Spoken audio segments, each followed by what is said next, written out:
రేవంత్ సర్కార్పై మాజీ మంత్రి హరీష్ రావు తీవ్ర స్థాయిలో విరుచుకుపడ్డారు. ప్రజల గోస పట్టదని విమర్శించారు. బడా కాంట్రాక్టర్లకు మాత్రం వేల కోట్ల బిల్లులు చెల్లిస్తారని మండిపడ్డారు. విద్యార్థుల ఫీజు రీఎంబర్స్మెంట్ చెల్లించారని విరుచుకుపడ్డారు. విద్యార్థులపై కాంగ్రెస్ ప్రభుత్వం నిర్లక్ష్య వైఖరి చూపుతోందని ఆగ్రహం వ్యక్తం చేశారు. సర్కార్ నిర్లక్ష్యం విద్యార్థుల జీవితాలను ప్రశ్నార్థకం చేస్తుంది. డిగ్రీ కాలేజీలకు 800 కోట్ల రూపాయల ఫీజు రీఎంబర్స్మెంట్ బకాయి చెల్లించకపోవడంతో 6 లక్షల మంది విద్యార్థుల భవిష్యత్తు ఆగమ్య గోచరంగా మారింది. డిగ్రీ పరీక్షలు నిర్వహించాలని విద్యార్థులు ప్రభుత్వాన్ని వేడుకునే పరిస్థితి రావడం ప్రభుత్వ పాలనా వైఫల్యానికి నిదర్శనం. సకాలంలో పరీక్ష నిర్వహించకపోవడంతో పీజీ సెట్, లా సెట్ ఇతర పోటీ పరీక్షలు రాయడానికి 3వ సంవత్సరం విద్యార్థులు అర్హత కోల్పోతున్నారు. ఏప్రిల్ నెలలో జరగాల్సిన డిగ్రీ పరీక్షలను కాకతీయ, శాతవాహన, తెలంగాణ, మహాత్మా గాంధీ, పాలమూరు యూనివర్సిటీ పరిధిలో ఇప్పటికీ నిర్వహించకపోవడం ప్రభుత్వ చేతగానితనానికి నిదర్శనమని హరీష్ రావు మండిపడ్డారు. ప్రైవేట్ కాలేజీ యాజమాన్యాలు డిగ్రీ పరీక్షలు నిర్వహించడం లేదు. రేవంత్ ప్రభుత్వం మొద్దు నిద్రపోతోందని హరీష్ రావు ఫైర్ అయ్యారు. ప్రభుత్వం ఫీజు రీఎంబర్స్మెంట్ ఇవ్వకపోవడంతో యాజమాన్యాలు అప్పుల ఊబిలో కూరుకుపోయాయని గుర్తు చేశారు. కాలేజీ యాజమాన్యాలు అప్పు తెచ్చి బోధనేతర సిబ్బందికి జీతాలు చెల్లిస్తున్నారని వివరించారు.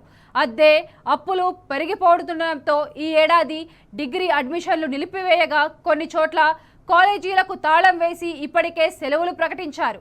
ఇంత జరుగుతుంటే తమకేమీ పట్టనట్లు సీఎం, మంత్రులు వ్యవహరిస్తుండడం సిగ్గుచేటని హరీష్ రావు మండిపడ్డారు.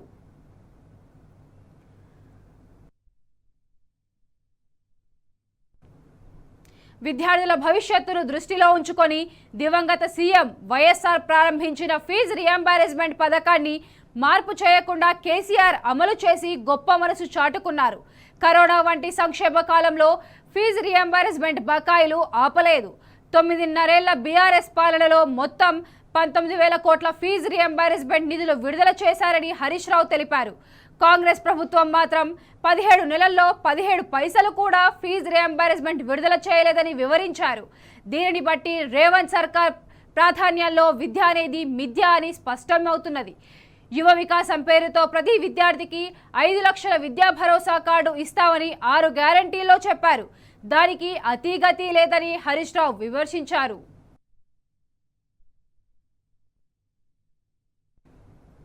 ఫీజు రీఎంబర్స్మెంట్ పథకాన్ని మెరుగైన రీతిలో కొనసాగిస్తామని మేనిఫెస్టోలో చెప్పి పథకాన్ని మరుగున పడేసేలా చేశారని హరీష్ రావు మండిపడ్డారు.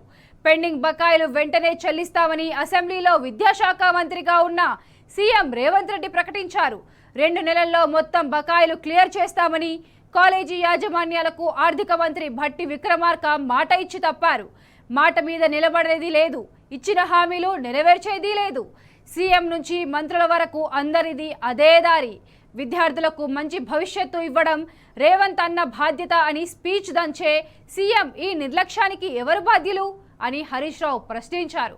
విద్యార్థుల పరీక్షా ఫీజులు కూడా చెల్లించని దారుణమైన స్థితిలో మీ ప్రభుత్వం ఉందా అని నిలదీశారు. 17 నెలల పాలనలో సంక్షేమ హాస్టళ్లకు తాళాలు పడ్డాయి, డిగ్రీ కాలేజీలకు తాళాలు పడ్డాయి, మెడికల్ కాలేజీలకు తాళం వేశారు. గురుకులాలది దీనగాథ. ఏడాదిన్నర పాలనలో విద్యా వ్యవస్థలో తెచ్చిన కాంగ్రెస్ మార్పు ఇది. ఇప్పటికైనా కళ్లు తెరిచి పెండింగ్లో ఉన్న ఫీజు రీఎంబర్స్మెంట్ బకాయిలను వెంటనే విడుదల చేయాలని హరీష్ రావు డిమాండ్ చేశారు. వెంటనే డిగ్రీ పరీక్షలు నిర్వహించాలని, విద్యార్థుల జీవితాలు అంధకారం కాకుండా చూడాలని రాష్ట్ర ప్రభుత్వాన్ని హరీష్ రావు డిమాండ్ చేశారు.